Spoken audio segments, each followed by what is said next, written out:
Sometimes the biggest challenges in life don't start with a master plan.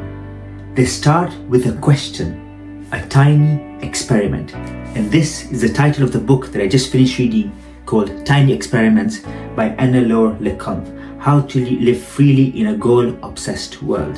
Hi, my name is Kumal. If you're new here, thank you for joining me. I'm an accountant by day and an avid reader by night. And in these videos, I like to summarize the books that I'm currently reading or have just finished reading in a way that is easy to understand and is beneficial. So in this book, Anne reminds us that we don't need to have life figured out to be able to reach places. Sometimes it's okay to just try things, try experiments, live life as an experiment. Try something new, something small, learn from it, iterate, and try again. It's not about having everything figured out, but just trying to take life as a small experiment, one at a time, one experiment at a time, and seeing where you reach and where you go, rather than obsessing over 5-year goals and 10-year goals and 30-year goals and 1-year goals. It's easier sometimes just to live life as an experiment. So in this video, I'd like to share 3 lessons that I learned from the book that I thought were very beneficial, and hopefully I'll try and summarize them to encourage you to read the book and maybe also to get this mindset of an experimentalist or a scientist, or someone who experiments with life rather than having all their answers figured out. The first lesson that I learned that I'd like to share is that we should embrace life with an experimental mindset. Now, what is an experimental mindset? So Anne actually has a nice diagram in her book where she actually talks about this, and I'll actually show you this here. There you go. So an experimental mindset is a person who has high curiosity and high ambition. So you have someone who has low ambition and low curiosity is called a cynic mindset. A person who has low curiosity but high ambition is a perfectionist mindset. There was someone like me, basically, who wants to get everything right and perfect. A person with low ambition but high curiosity is an escapist mindset. Their ambition is low, but they just want to know a lot of things, but they don't really go out and do things. They're more an escapist mindset. And these are people who actually gain lots of knowledge, but never put it into practice. They keep on reading books, but are not able to implement them in their life. But then you have this person who is an experimentalist mindset, a person who has high curiosity, high ambition, and he's a person who goes out there and tries things because he's got a drive to try it, he's got a high ambition, but he's also very curious to be able to try those things and go forward and see what life brings him. And that's what you call an experimental mindset. I'd like to share a quote in the book. So on page 22, she says, "It shows that when you lean into curiosity, uncertainty can be a state of expanded possibility, a space for metamorphosis. It's a way to turn challenges into triggers for self-discovery and doubt into a source of opportunity. Get ready for an exciting new era, your experimental life." And that's what it's all about, living this experimental life with a mindset where you're just going out to discover life, not to have all the answers figured out, but just to embrace life in its tiny little experiments. Rather than thinking about the 5-year goal, the 1-year goal, it's more about the here and the now and the small experiment I can do today or now or this week that will help me reach what I want to reach. So that's the first lesson I learned from the book.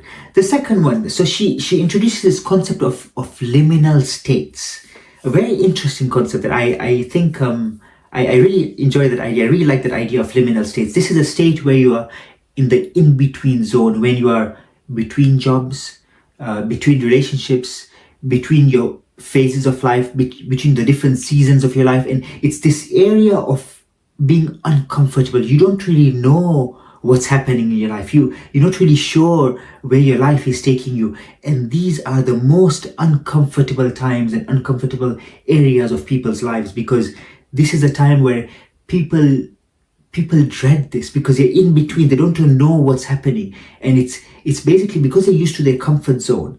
Coming out of that is very difficult, very, very difficult.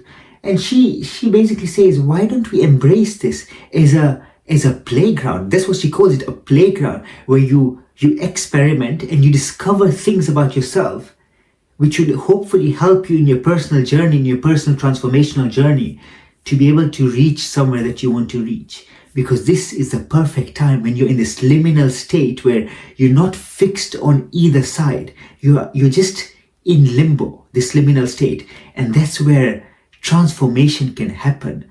But for us, we're very scared of coming out of our comfort zones, because this is essentially being out of our comfort zones. People catastrophize because of this state, being in this state, because they think of the worst possible outcome.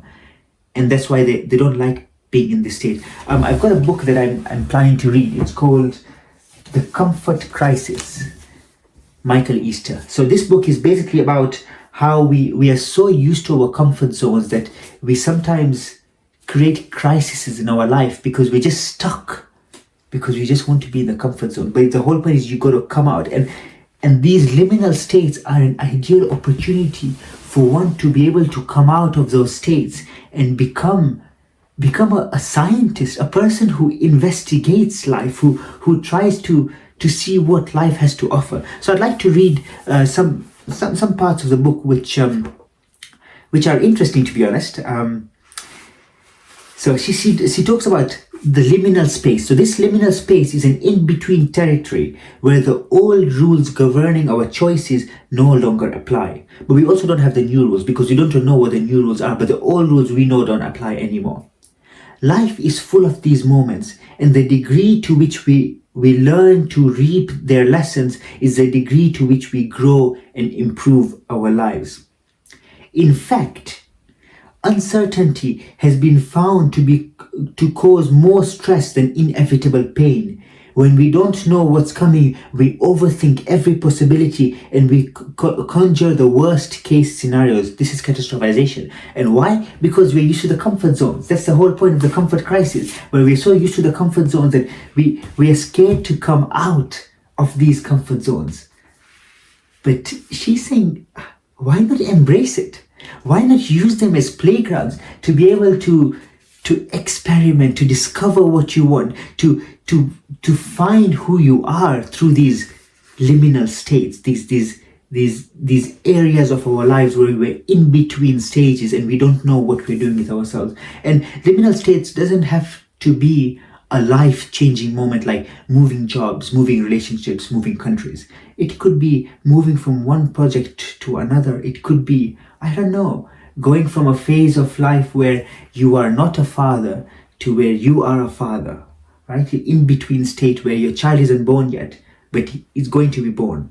Or it could be you can define your own liminal states. Everyone has their own personal liminal states, but the whole point is it's the in-between zones where we are so scared to experiment. But that's the best opportunity to be able to experiment. And the last lesson that I've learned from the book that I'd like to share is where she says we should redefine success as curiosity. She even goes as far as saying, set curiosity as your compass. We talk about the North Star and finding our purpose in life. In fact, I'm reading a book called Driven by Purpose by Mushtaq Al-Atabi. And this is all about finding your purpose in life and trying to discover what you need to find in life and what kind of person you need to be. But she basically says, why not embrace curiosity as your compass? Why not have this mindset where, as we say, these liminal states are playgrounds? Why not life become a playground where you experiment? You become a scientist in your own arena. She talks about field notes. So what you do is you create field notes of every experiment you're taking. You have a hypothesis and you write field notes on the experiment and see how it's going, what needs to be changed, what you had to change, what you couldn't change, whether it worked, it didn't work. And if it's a failure, it's a failure. It's an experiment. At the end of the day, experiments are meant to fail. That's the whole point of an experiment. You don't have the answers figured out. You want to figure out the answers, but you use an experiment to be able to do that. So she talks about using curiosity as your compass. rather than it being fixed in these rigid goal setting mindsets where you have a goal and you follow the goal, and once you achieve that goal then you are called as successful. Rather than having that, why not redefine success as a person who is curious to be able to investigate and try and find out what his life is meant to be, what his life brings to him, being open to opportunities and things that life offers to us with a curiosity mindset rather than a rigid goal setting mindset. This is not as part of my goal, so I'm just going to narrowly focus on this and forget everything else. Maybe that goal was the wrong goal you set and you kept on climbing the wall, but at the end of the day you found out that it was the wrong wall that you were climbing this whole time, and you wasted so much time, effort and energy to be able to get there, only to find out it was the wrong wall that you were climbing through. So with this curiosity mindset, maybe you'll discover things that you never ever thought you would ever discover. And also with this mindset, you're not scared to fail, because sometimes you will have failures in life. And the whole point of having an experimentalist mindset is that failures are inevitable. But you know what? Failures are important. They're so important because they teach me what went wrong, so that the next time I do something else, I'll learn from that mistake to be able to change. But if I never went through that failure, how am I going to become the best version of that person I need to be without having gone through this failure to teach myself, to tell me what went wrong? I have to go through the journey. That's why it's an experiment. It's a tiny experiment. It's not a big experiment. It's a tiny experiment. But if that tiny experiment fails, it's told me a lot about myself. That's why it says, follow what sparks your curiosity. You don't have to have a clear goal in mind. You don't. You honestly don't. She says on page 70, no more smart goal setting. You know, this achievable, measurable, and all of these things. No more smart goal setting. No more 5-year career plans. No more life roadmaps, having everything figured out. As long as you complete each trial, success is guaranteed, even if you don't know what is the outcome, what it looks like. You don't know what it looks like, but success will come. It will come because you're doing one trial after another. One trial succeeds, you move on to the next trial.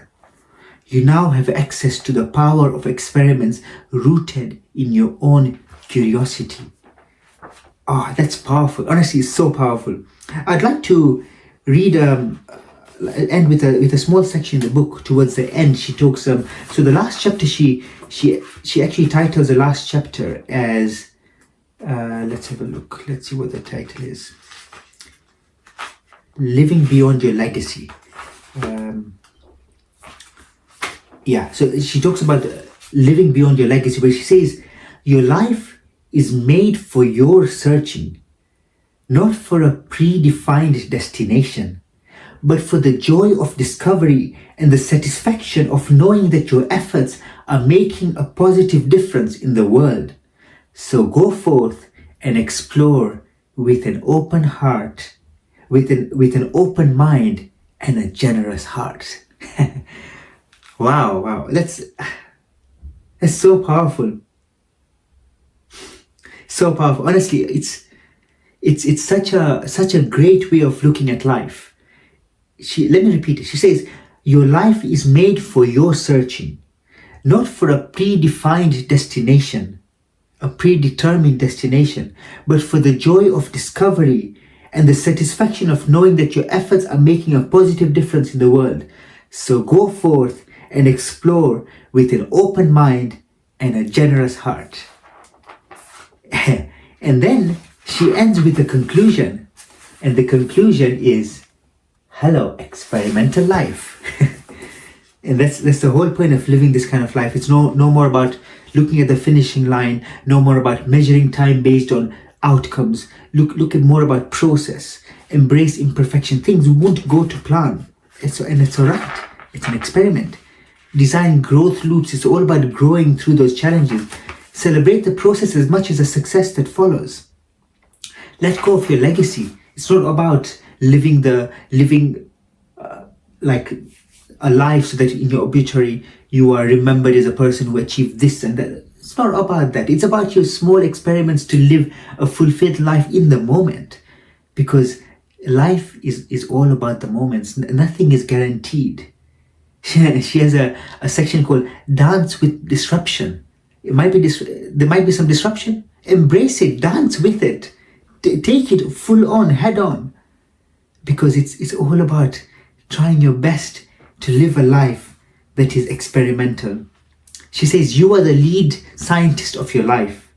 In the liminal space called life, we are in perpetual transition from one identity to another, from one question to the next.